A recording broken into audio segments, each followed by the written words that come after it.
The next thing we're going to talk about is what I call the P scales. And I call it that because you can take the lowercase p of anything.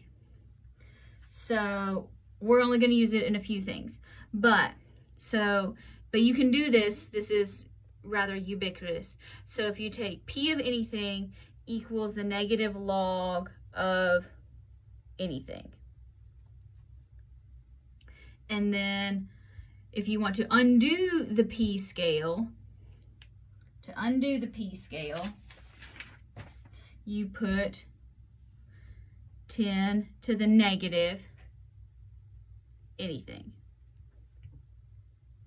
Obviously, you're wanting a number, so, you know, you can't really take the negative log of a frog, although that's fun to say. Interesting intellectual exercise, but not relevant. So we're going to be talking about pH and pOH. So let's talk about pH. You've probably heard of this before, frequently. So pH, again, let's go with our P scale. So P of anything equals the negative log. Now here we're doing H, and H is going to stand for hydrogen.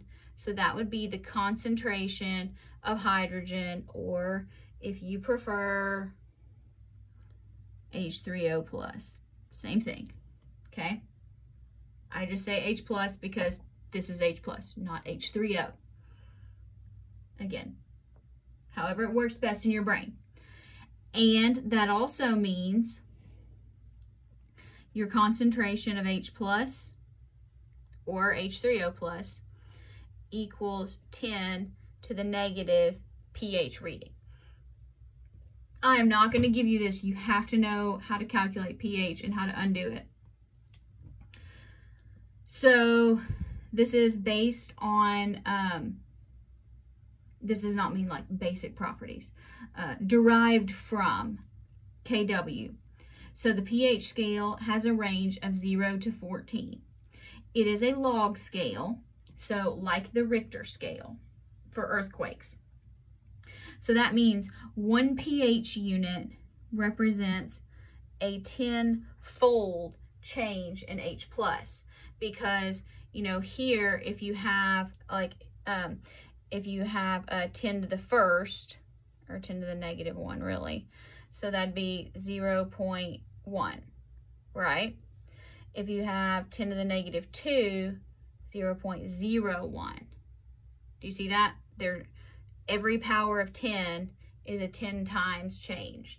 So a relatively small change on a pH scale actually means something really big.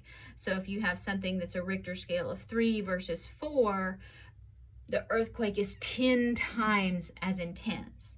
So hopefully that kind of makes sense. So here, acids have low pH because they have high hydrogen ion concentration. So when you take the negative log, you take the negative log so you get a positive number. So acids are going to be here. So here, look, these are larger increasing hydrogen ion concentrations.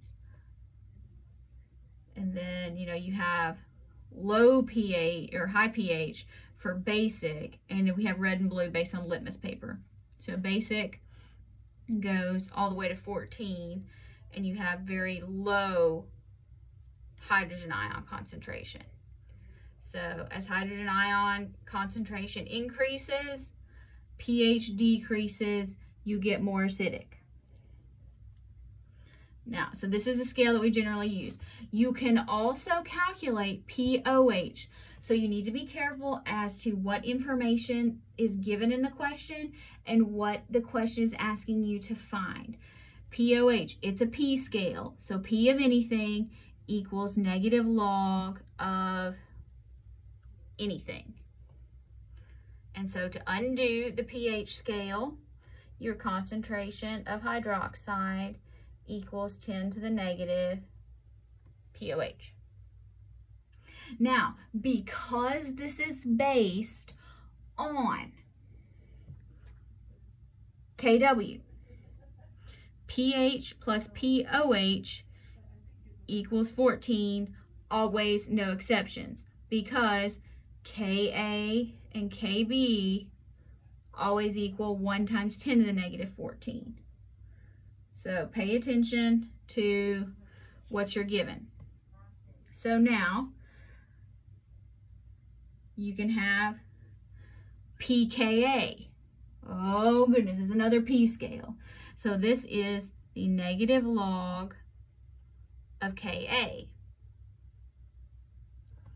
And then you can have pKb, which is the negative log of Kb. And remember, Ka times Kb always equals 10 to the negative 14. So that means pKa plus pKb always equals 14. Always no exceptions. I know everybody loves it when I say no exceptions. That's great. Okay, so let's kind of evaluate what these mean when we talk about these scales. pH and pOH, not too bad. When we get into pKa and pKb, so if you have a large Ka, when you take the negative log of that, you're going to have a smaller number. So think about, hydrogen ions, like that. And Ka, that's going to be an acid. So large Ka, lots of dissociation.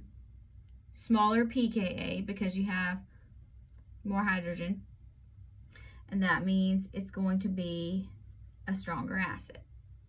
If you have a small Ka, which means you have less products compared to reactants, you will have a larger pKa when you take the negative log of that. And then that's going to be a weaker acid.